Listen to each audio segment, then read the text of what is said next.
Athènes, été 2018. Deux enquêtrices du fisc grec sont en mission. Bonjour, nous enquêtons pour l'administration du fisc. Vous avez une facture?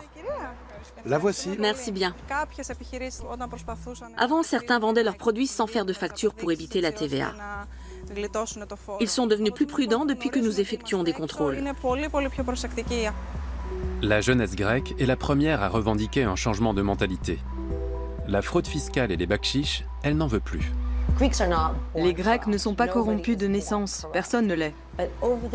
Mais au fil du temps, la corruption est devenue leur seconde nature. J'ai bien peur que beaucoup de Grecs aient baissé les bras.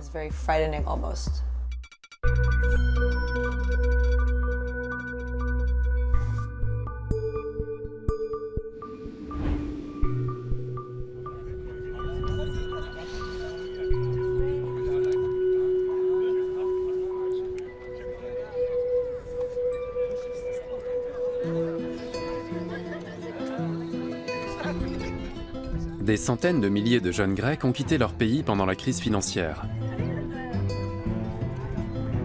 Christina Tremonti et ses amis, Daniel et Nassia, ont fait la route à l'envers. Ils ont renoncé à leur poste confortable à l'étranger pour regagner leur terre natale.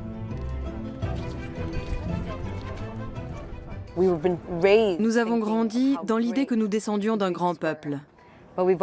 Mais nous savons aussi que le déclin peut être brutal. Et notre génération a été frappée de plein fouet. À notre tour de redonner à notre peuple sa gloire et sa splendeur perdue.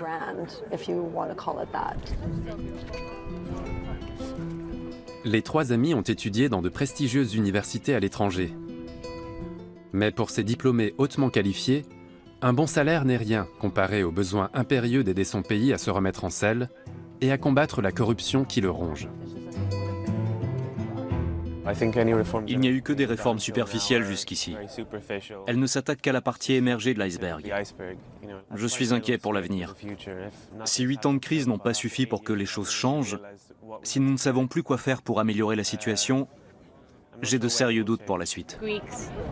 Nous autres Grecs avons tendance à étaler nos problèmes à la face du monde. Je ne serais pas surprise d'apprendre que d'autres pays sont confrontés au même niveau de difficulté que nous. Mais les Grecs font 10 fois plus de bruit que tous les autres. C'est vrai que les Grecs ont tendance à se lamenter, et c'est vrai qu'ils ont le sang chaud. Cela dit, les médias accentuent ces travers dans les informations. Tu n'es pas blessé de voir ça? Moi, je souffre du portrait qu'on fait de nous dans les médias. C'est notre pays qui est visé.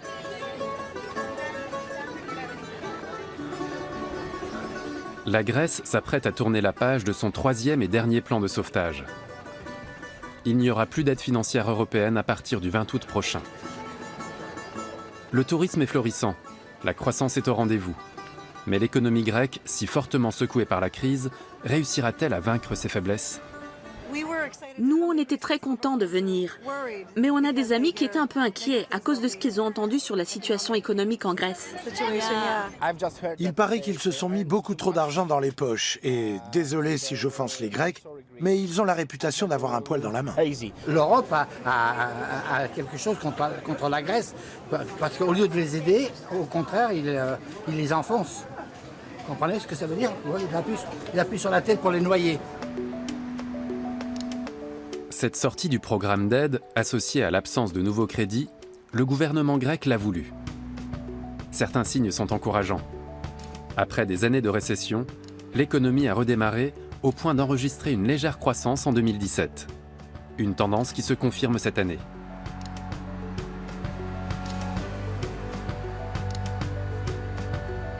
Christina a fait ses études dans la prestigieuse université américaine de Yale avant de travailler à New York, où sa vie avait de quoi faire rêver plus d'un de ses compatriotes.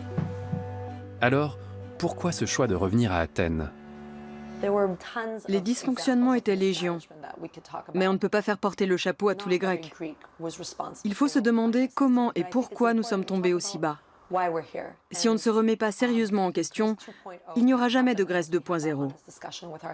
Il faut appeler les choses par leur nom et sans complaisance si nous voulons sortir de l'ornière. Christina plaide pour un changement de mentalité qui sonnerait le glas de la course à l'enrichissement personnel. En 2012, j'ai fondé la plateforme Edo Safakelaki.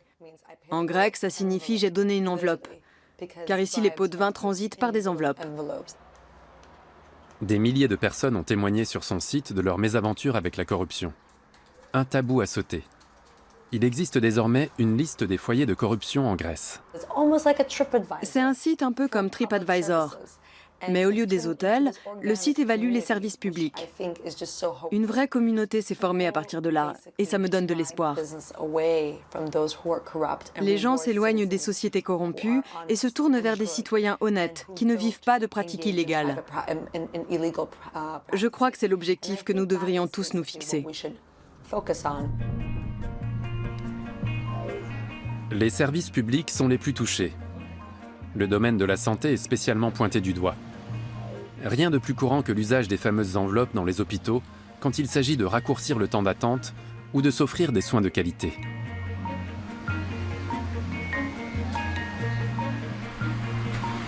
Ioannis Varvarigos est obstétricien, une sommité dans son domaine à Athènes.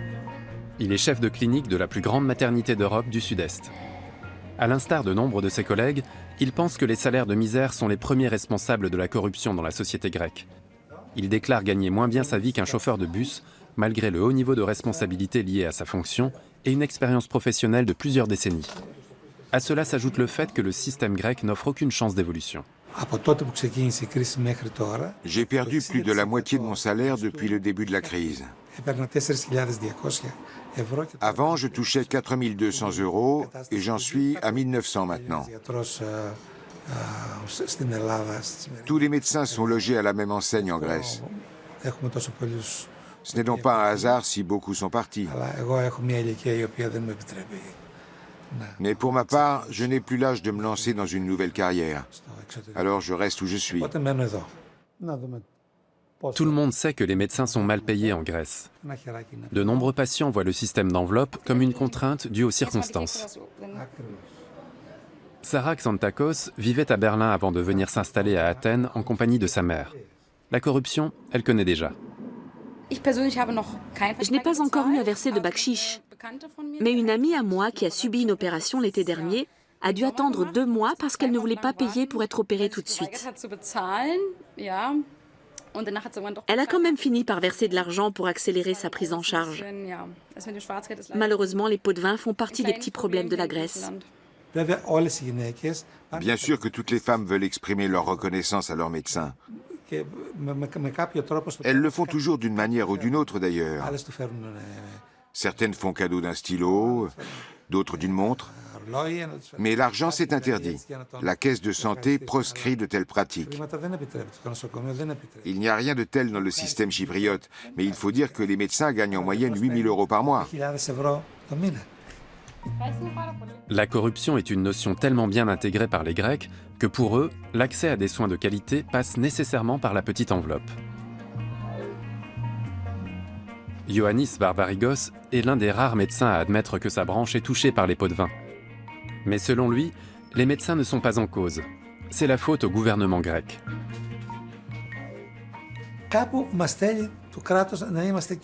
En laissant faire la corruption, l'État nous met dans une position de conflit éthique.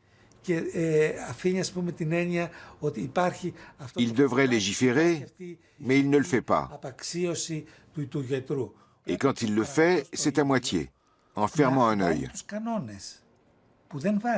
Mais nul n'est censé ignorer les règles. Les patients qui se présentent ici ont l'obligation de les connaître, tout comme le personnel hospitalier.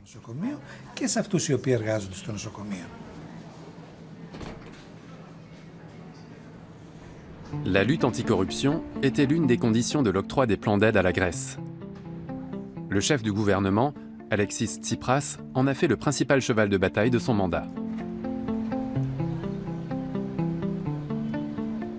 L'État ne s'est pas contenté d'en appeler à la responsabilité de tous ses citoyens.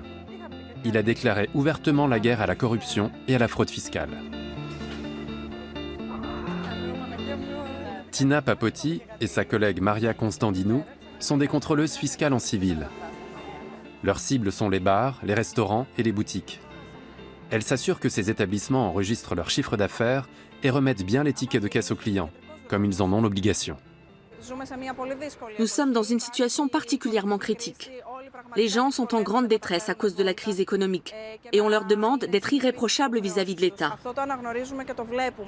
Nous compatissons et nous obligeons les gens à agir sans les brusquer et dans la discrétion. Il n'empêche que les taxes dues doivent être payées.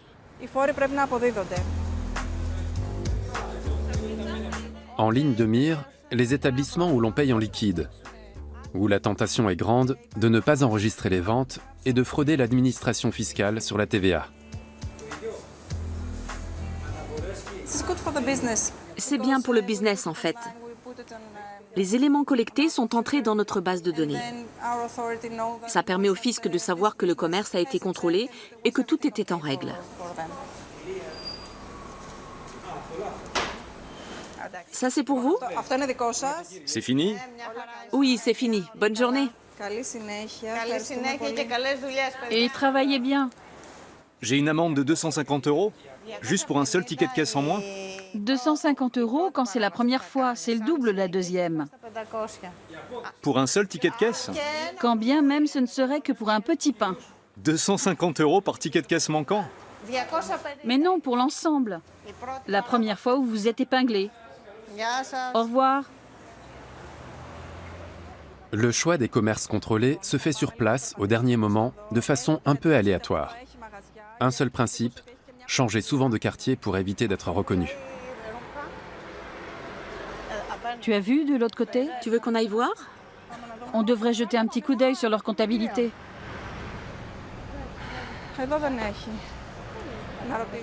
On peut me voir ici.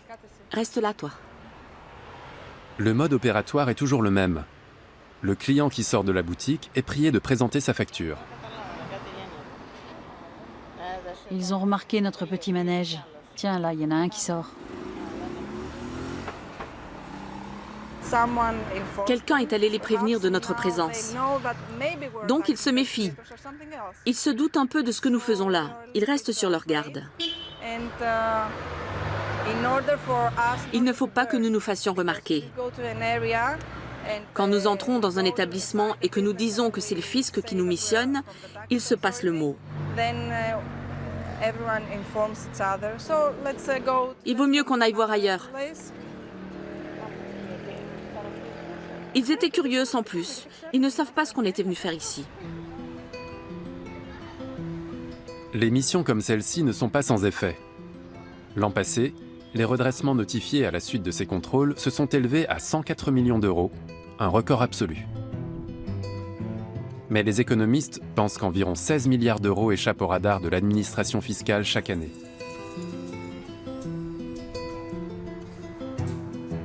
Sans un changement profond des mentalités, cette lutte anticorruption est condamnée d'avance. Les Grecs ont pris l'habitude de se cacher derrière l'argument des 400 ans d'occupation ottomane pour justifier la pratique de la corruption, à laquelle ils ont soi-disant été obligés de se soumettre pour survivre, et qui a encore cours aujourd'hui.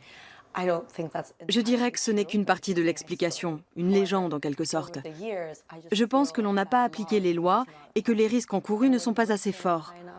Quand on voit que les gens coupables des transgressions les plus graves relevant d'une corruption à grande échelle ne sont pas sanctionnés, cela produit un effet déplorable pour le reste de la société.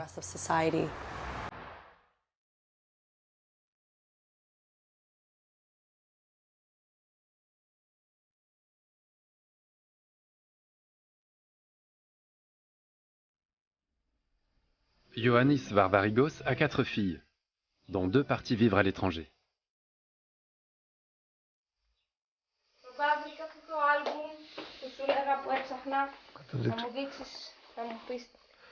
La petite dernière, Ellie, n'a jamais connu son pays autrement qu'en crise. Tu as vu ton papa quand il était étudiant, un vrai rebelle. C'est ça un rebelle? Ioannis n'a rien oublié de la liesse populaire à l'entrée de la Grèce dans l'Union européenne. On avait l'impression que toutes les portes s'ouvraient pour nous. On croyait être déjà entrés de plein pied dans le nouveau monde. On pensait laisser l'austérité, la misère, l'émigration dans l'ancien monde, derrière nous. Nous sommes devenus des membres de la famille européenne à part entière du jour au lendemain. On a vécu à crédit pendant pas mal d'années. On ne pouvait pas faire autrement car les gens aspiraient désespérément à une vie meilleure. Mais à un moment donné, le scénario a basculé. Aujourd'hui, nos enfants évoluent dans une Grèce complètement différente de celle qui a été la nôtre. La génération de sa fille Ellie porte un lourd fardeau. Elle devra rembourser les intérêts de la dette contractée par ses aînés toute une vie durant. Mais qu'en pense l'intéressé? Ma génération ne comprend pas très bien ce qui se passe. Nous sommes encore à l'école. Mais on peut se faire une idée en regardant autour de soi, dans son entourage. On est obligé de constater que la Grèce n'offre pas beaucoup de débouchés et nous met même des bâtons dans les roues. Tu serais prête à quitter la Grèce? Oui. Voyez, il est là le problème. Les jeunes diplômés ont été les premiers à quitter le pays pendant les années de crise. Comment convaincre les mieux formés de rester? Cristina Tremonti explique aux étudiants sa mission et leur expose les raisons qui l'ont poussé à revenir au pays. Mon grand-père était resté lourdement handicapé à la suite d'une blessure de guerre. Un jour, il a eu une hémorragie et on l'a emmené à l'hôpital. Dans la salle d'attente, une femme nous a glissé qu'il ne ferait rien tant qu'on ne leur aurait rien donné. Forcément, on leur a remis de l'argent et une demi-heure après, ils se bousculaient tous autour de nous. Les infirmières, les médecins, les chirurgiens, tout le personnel a accouru. Pour moi, cette situation était inacceptable. L'absence de débouchés n'est pas leur seul souci. Les jeunes gens sont persuadés que le copinage malsain et la corruption gangrènent leur pays. Ils rendent cette mentalité responsable de la dissolution de leur patrie. Pourquoi ne pourrions-nous pas, moi, vous, le professeur ici présent, tous ensemble, unir nos forces et nous battre pour en finir avec ce fléau de notre société? Malheureusement, nous n'avons pas une bonne image des informateurs, les indiques. Ce rôle est connoté négativement et volontiers assimilé à la délation ou l'espionnage. Mais en vérité, un indique aide l'État, alors pourquoi le condamne-t-on? C'est une vraie question. Ces gens-là sont nos héros et nous sommes incapables de les protéger.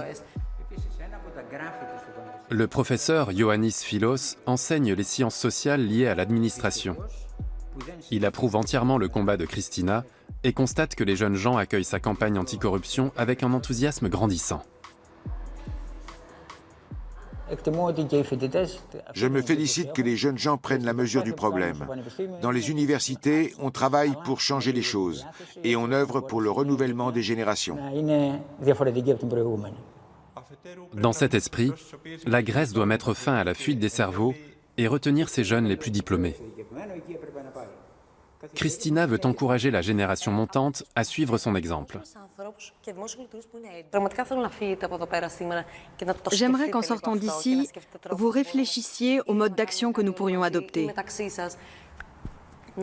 Nous voulons être entendus car nous portons ce fardeau sur nos épaules.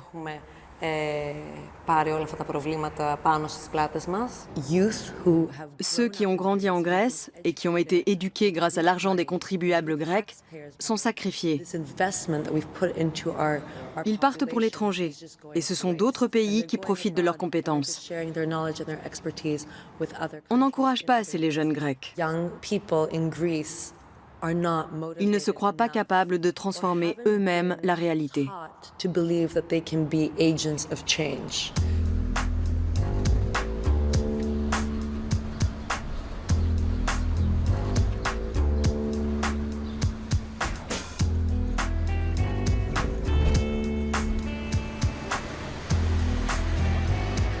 Deux tiers des entreprises grecques sont des petits commerces.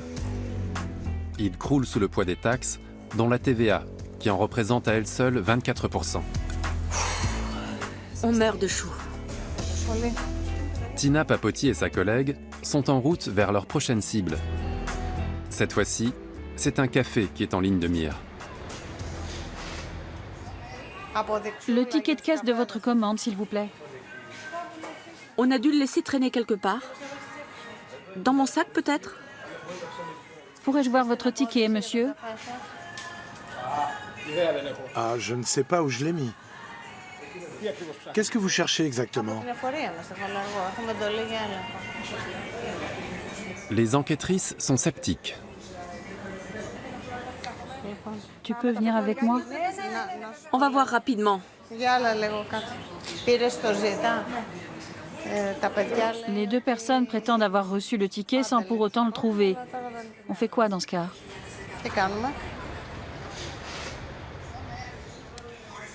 La comptabilité semble être en règle. Il n'y aura pas d'amende cette fois-ci. Mais les deux femmes vont continuer à suivre l'établissement de près. Avant, certains vendaient leurs produits sans faire de facture pour éviter la TVA. Ils sont devenus plus prudents depuis que nous effectuons des contrôles. C'est une réussite. Nous voyons bien que petit à petit, notre mission commence à porter ses fruits.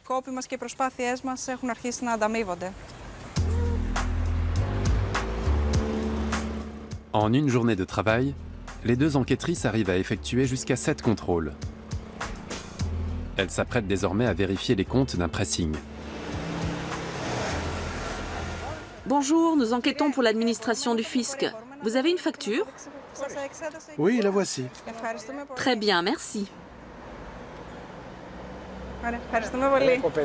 Mesdames, permettez-moi de vous dire que si vous cherchez de gros poissons, vous feriez mieux d'aller voir ailleurs. Pourquoi vous acharnez-vous sur les petites gens? Vous n'avez aucun souci à vous faire.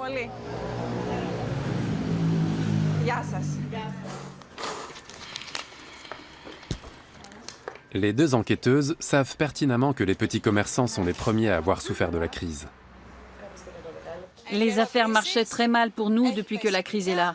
Nos enfants font des études et nous faisons l'impossible pour être corrects vis-à-vis de l'État. Mais nous avons de grandes difficultés financières. La situation en Grèce est extrêmement préoccupante. Nous espérons vraiment que ça va s'arranger. Nous ne nous sommes jamais laissés aller. Nous travaillons tous 12 à 14 heures par jour.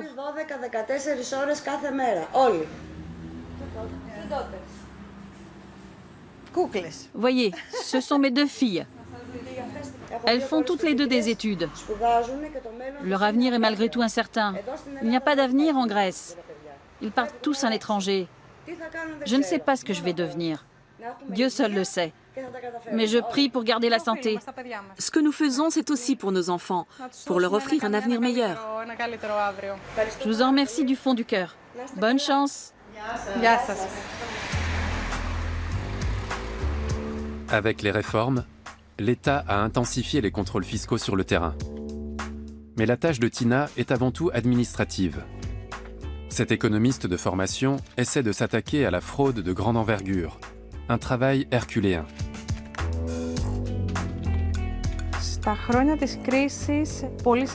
Beaucoup de gens de mon service ont pris leur retraite pendant les années de crise, sans que la relève ne soit assurée. Leurs postes n'ont pas été pourvus après leur départ. Du coup, ça s'est répercuté sur la charge de travail de tous ceux qui sont restés.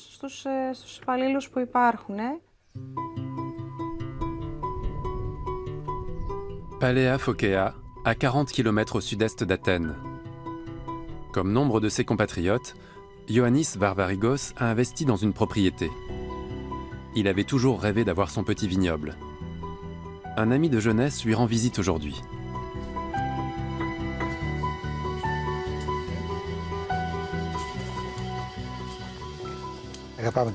Nous aimons notre patrie. La patrie, c'est autre chose. Mais il reste aussi la nation et l'État.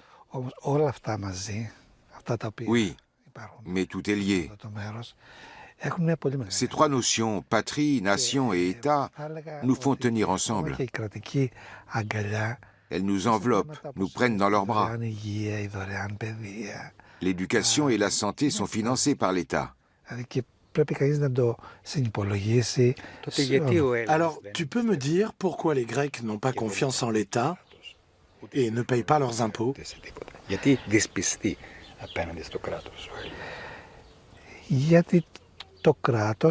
Parce qu'il arrive que l'État sert tellement fort et nous demande tant d'efforts qu'il finit par nous étouffer.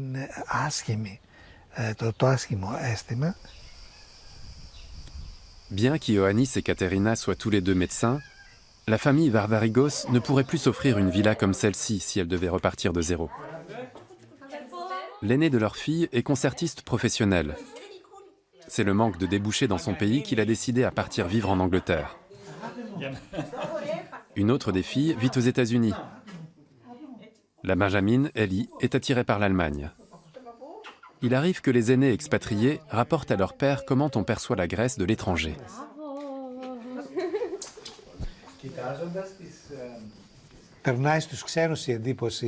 Les pays étrangers pensent que nous ne travaillons pas, que nous avons un poil dans la main, que nous sommes des menteurs et que nous fonctionnons à l'enveloppe.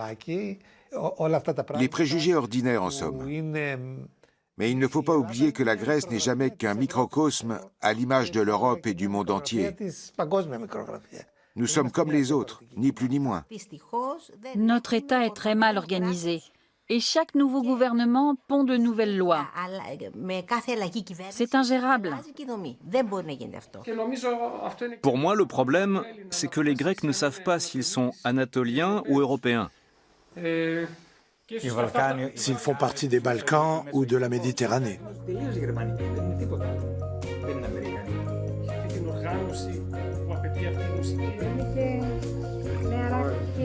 Grâce à leurs revenus supérieurs à la moyenne, le couple a pu traverser la crise sans grande difficulté. Mais les problèmes commenceront à se poser dans 2 ans, quand Ioannis partira à la retraite. Notre société ne sait pas où elle va. Nous aimerions regarder dans la même direction, mais nous sommes malheureusement divisés. Je le vois bien à l'hôpital. Il y a le personnel de gauche et le personnel engagé à droite. Il faudrait qu'on arrive à trouver un consensus un de ces jours.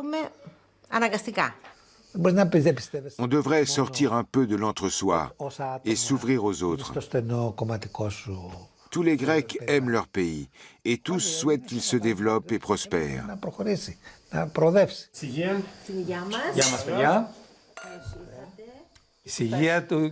Buvons à la santé de Macron, de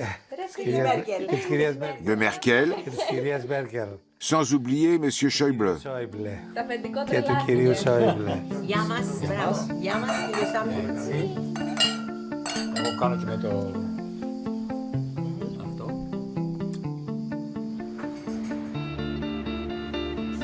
Grâce au plan de sauvetage européen, la Grèce est parvenue à maintenir la tête hors de l'eau pendant 8 années de crise.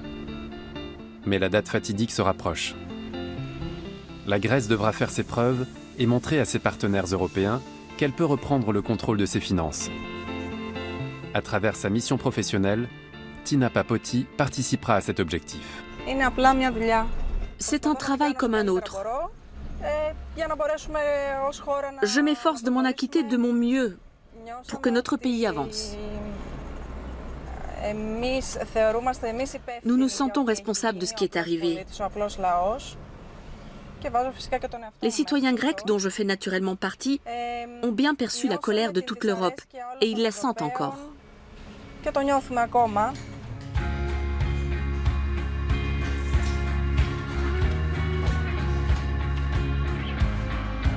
Comme ses compatriotes, Tina Papoti espère assister très bientôt à la fin de l'austérité. Ses revenus ont été divisés par 2 en 8 ans. À ce stade, cette mère célibataire ne sait pas encore si elle va pouvoir continuer à louer son appartement. On aimerait tant pouvoir dire que tout va s'arranger, mais les citoyens grecs n'en sont pas encore là. Ils sont encore sceptiques. L'État doit nous prouver que les impôts sont distribués à bon escient, pour que nos enfants aient un avenir dans ce beau pays qu'est la Grèce.